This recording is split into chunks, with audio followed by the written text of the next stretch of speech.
ఇదిగో మెంట్లో ఇప్పుడు 8 అయింది. వాచ్ చెక్ చేసుకో. బాబు కండక్టర్ బాబు, అమ్మాయికి నొప్పులు ఎక్కువని బస్సు తొందరగా పోనీ బాబు. బస్ ఆపు.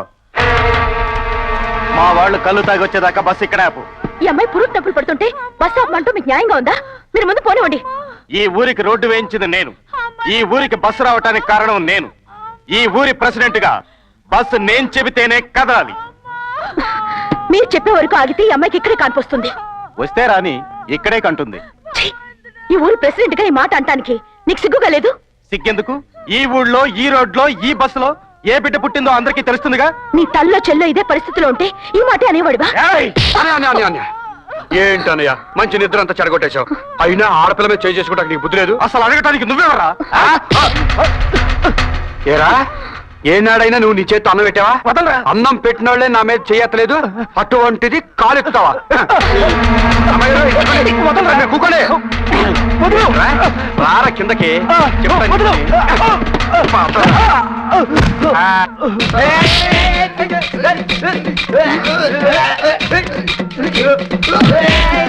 అమ్మాయి వీళ్ళ సంగతి చూసుకున్నాను. అమ్మాయి ఎవరు మీ బ్యాగ్? రైట్ రైట్ ఎవరు మీ బ్యాగ్?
మేడం గారు, రోజు జీప్ ఎక్కకుండా ఇలా నడవటం నాకు చాలా బాధగా ఉందండి.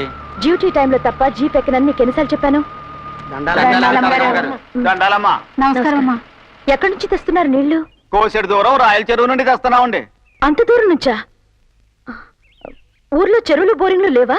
ఉంటే నీళ్లు మోసుకునే కర్మ ఎందుకు తల్లి? ఆ రాయల చెరువులో నీళ్లు ఊరు చెరువు చేరటానికి కాలు ఉండాలిగా? లేదండి. పిచ్చి తల్లి, మా ఊళ్ళో కాలువలు తినేసేవాళ్ళు, మరేమో బోరింగ్ పైపులు మింగేసేవాళ్ళు, రోడ్లు నవలేసేవాళ్ళు బోర్డంత మంది ఉన్నారు. డ్రైవర్ మేడం, వీళ్ళ జీప్ ఎక్కించు. మేడం మీరెక్కకుండా. ప్రభుత్వ అధికారులు జనానికి అన్యాయం చేస్తే ఆ శిక్ష అనుభవించాల్సింది ప్రభుత్వం.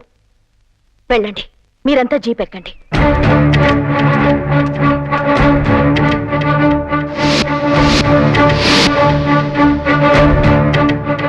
Good morning madam. Good morning madam. నమస్కారం అమ్మా. మార్నింగ్. నమస్కారం అమ్మా.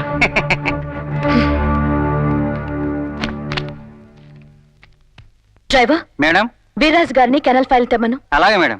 వీర్రాజు గారు కెనాల్ ఫైల్ తెమ్మన్నారు మేడం. ఎండలు పడి వచ్చారు, ఫ్యాన్ స్పీడ్ పెంచమంటారా?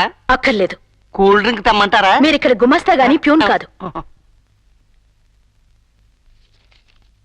ఏంటిది? ప్రపంచ బ్యాంకు రుణ సహాయంతో రాయల చెరువు నుండి మన ఊరికి కాలువ త్రవ్వడానికి కాంట్రాక్ట్ ఇచ్చామండి. దాని ఫైనల్ పేమెంట్ బాబతు ₹1,00,000 మనం ఇవ్వాలి.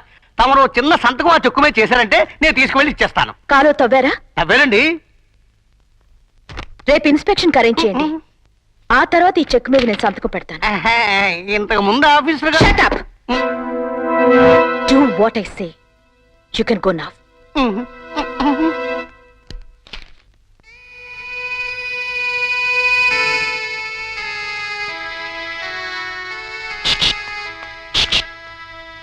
అమ్మాయి గారు నేనే. అమ్మాయికి సుఖప్రసాద్ అండి. ఆడపిల్ల మగపిల్లడా? ఆ రక్తం ఏమిటి? ఇవన్నీ నాకు మామూలేనండి. వాళ్ళతో దెబ్బలాడాను కదా, కొట్టేశాను. ఇంతకీ నేను అడిగిన దానికి సమాధానం చెప్పలేదు. ఆడపిల్ల. అంటే నచ్చింది ఏమన్నమాట. ఏమండి, నా సంచి నాకు ఇస్తారా? లోపలికి వచ్చి తీసుకో. అమ్మో, చదువుకున్న వాళ్ళ ఆఫీస్కి రావడం అంటే నాకు సిగ్గండి. ఈ కిటికీలోంచి ఇచ్చేయండి, అట్టుకుపోతాను. కిటికీలోంచా? ఆయ్.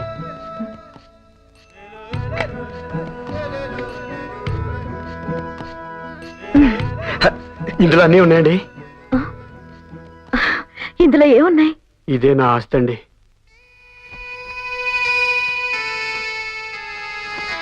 వస్తానండి. నీ పేరేమిటి? మంచోడండి. దేవుడు లాంటి మనిషి ఊరందరికీ ప్రాణం పోసాడు. ఇప్పుడు ఆయన ప్రాణం మీదకి వచ్చింది. ఏం జరుగుతుందో ఏమో. గురుగారి తాగండి, కొంచెం తలెత్తండి, కొంచెం కొంచెం. గురుగారు, ఈ నీళ్ళు ఇస్తే మీరు బ్రతుకుతారు కదా? అవునరా. ఇవ్వకపోతే చచ్చిపోతారా? వీడు పిల్లికి కూడా బిచ్చం పెట్టనిపిసినారు. అందుకే వీడు కొడుకు దేశాల బతుకు తిరుగుతున్నాడు. వీడు సంపాదించిన డబ్బంతా ఎక్కడో దాచుంటాడు. వీడు కొడుకు వచ్చే లోపల సొంతం చేసుకోవాలి. గురువు గారు, మీకు నీళ్ళు ఇస్తాను, మరి మీరు సంపాదించిన డబ్బంతా ఎక్కడ పెట్టారో చెప్తారా? ముందు నీళ్ళెవరా? ప్రాణం పోతుంది. ముందు నువ్వు చెప్తేనే ఇస్తాను. డబ్బు పరుపు కింద దాచా. మరి బంగారం? ముందు నీళ్ళెవరా? ప్రాణం పోతాయి. ముందు నువ్వు చెప్పావు. ఆ బంగారం ఊటి మీద పెట్టా. చచ్చిపో.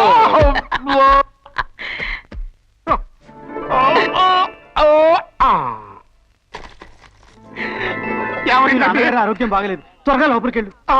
నానా నానా నానా నానా నానా, నేను వచ్చేసాను నాన్న. నేను మారిపోయాను నాన్న. ఈ లోకంలో ఎవరినైనా నమ్ముకని, సీతాపతిని మాత్రం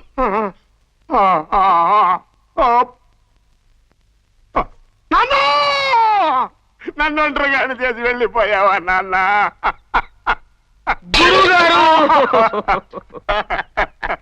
ఉద్యోగం చేసి బతుకుదామంటే చదువు రాదు. పోనీ నీలాగా వైద్యం చేసుకుని బతుకుదామంటే నాకు వైద్యం రాదు. అరవద్దు, మీకు వైద్యం రాదని అరవద్దు. మీరు ఎలా బతకాలో నేను నేర్పుతాను. ఎలారా? ముందు ఆయనకు తల గురి పెట్టండి, మీ తలరాత నేను మారుస్తాను. దీని దుంపదగ ఎంత వెతికినా కనబడదే. ఏమిటి వెతుకుతున్నారు? అదేనమ్మా, 2 సంవత్సరాల క్రితం 10,000 రూపాయలు ఖర్చు పెట్టి శంకుస్థాపన రాయి వేయించారు. అది ఎక్కడికి పోయిందా అని వెతుకుతున్నా. బహుశా దొంగలెత్తుకుపోయారేమో. చీనోడ్బై, అమ్మా, ఇక్కడ ఆవులు గేదెలు ఎక్కువగా తిరుగుతుంటాయి. అవి వీపుతో రుద్ది రుద్ది రాయి అరిగిపోయి ఉంటుంది. అరిగిపోయింది రాయి కాదు, మీ బుద్ధి.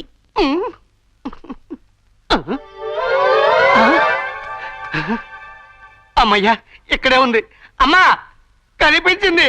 నేను కాలు ఎక్కడుందని అడిగితే శంకుస్థాపన రాయి చూపిస్తారేమిటి? మీ ఇద్దరికి అసలు బుద్ధి ఉందా? అది కాదమ్మా, ఈ రాయి వేసింది వరహాల రాయుడు గారు, అంటే పెద్ద ఆయన గారు బావమరిది. అయితే ఆ వివరాలన్నీ ఈ ఫైల్లో ఉన్నాయమ్మా. అవునమ్మా, నేను అడిగేది కాలువ గురించి. ఆ వివరాలు కూడా ఈ ఫైల్లో ఉన్నాయమ్మా. కాగితాలో ఉన్న కాలువ కంటి ముందు కనిపించట్లేదంటే అడుగుతున్నాను. అవి కూడా ఈ ఫైల్లోనే ఉన్నాయమ్మా. షటప్! అవి కూడా ఈ ఫైల్లోనే. కాలువ గాలికి ఎగిరిపోయిందా? తుఫాను కొట్టుపోయిందా? 1 crore! My God! 1 కోటి రూపాయల సొమ్ము దిగమింగి కాలువ తవ్వించకుండా కథ చెప్తున్నారా? కాంట్రాక్టర్తో చేతులు కలిపి జనం నెత్తిన చేతులు పెడుతున్నారా? ఎవరా కాంట్రాక్ట్? నాయుడుపల్లి గోపాలరాయుడు గారని వరహాల రాయుడు గారికి దగ్గర చుట్టమండి. ఆ దేవుడికి చుట్టూ అయినా సరే, I don't care. Who's that bloody contractor అయితే ముందు వాడికి నోటీస్ పంపించండి. వారం రోజుల్లాగా సమాధానం రాకపోతే వాడిని కోర్టుకు లాగుతానని చెప్పండి.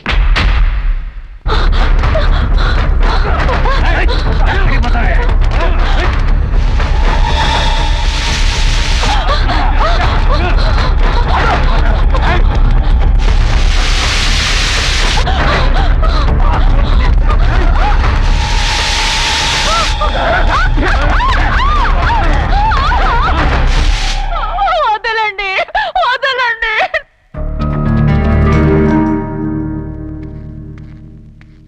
నమస్కారం అండి. నమస్కారం. స్నానం బాగా జరిగిందా? మంచి స్నానం ఏర్పాటు చేశారు. ఆ రోజు మీరు స్నానం చేశారు, ₹1 కోటి కాంట్రాక్ట్ ఇప్పించారు. ఇప్పుడు ఆ కాంట్రాక్ట్ కి ప్రాబ్లం వచ్చింది. అందుకే ఈ రోజు స్నానానికి ఏర్పాటు చేయించాను. ఏమిట్రా నువ్వనేది? కొత్తగా వచ్చిన ఆఫీసర్ అమ్మా కాలువ లెక్కలు అడుగుతుంది. లేదంటే కాలువ చూపించమంటోంది. ఆ రెండు లేదనుకో మనందరినీ కోర్టుకి ఇడుస్తుందంట.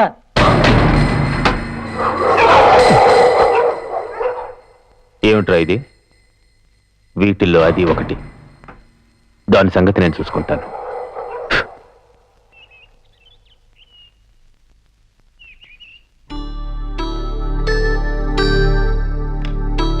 లేచారా? ఏ శాశ్వతంగా లేవకుండా ఉండిపోతాననుకున్నావా? మీ చావు కోరుకునేదాన్నైతే ఇంతకాలం ఇంట్లో మానులా పడుండేదాన్ని కాదు. అయినా పెళ్ళైన దగ్గర నుంచి నేనేం సుఖపడ్డానండి? ఒక్కరోజైనా కలిసి మాట్లాడామా, కలిసి భోంచేసామా, కలిసి పడుకున్నామా? కనీసం నా చేత ఇచ్చిన పాలు కూడా వద్దంటారు. నేనంత విషమైపోయానండి. ఇదంతా నా కర్మ. చెల్లెమ్మా, ఎందుకమ్మా ఏడుస్తున్నావు? నువ్వు కన్నీళ్లు పెట్టుకుంటే బావగారి మనసు ఎంత బాధపడుతుందో తెలుసా? ఇదిగో డొనేషన్ ఇవ్వడం కోసం నువ్వు రెడీ చేయమన్న చెక్కులు. మీ వల్ల నాకే సుఖం లేకపోయినా పర్వాలేదండి, కానీ మీరిచ్చే డొనేషన్ వల్ల ఊళ్ళోని పేద పిల్లలు చదువుకుంటారు, వాళ్ళు 2 పూటలా భోంచేస్తారు. ఆ తృప్తి నాకు చాలండి.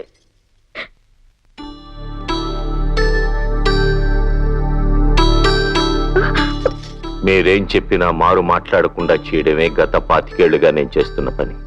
మీరు డబ్బు ఎంతైనా ఖర్చు పెట్టండి, కానీ వంశ ప్రతిష్టను మాత్రం మంటగలపకండి.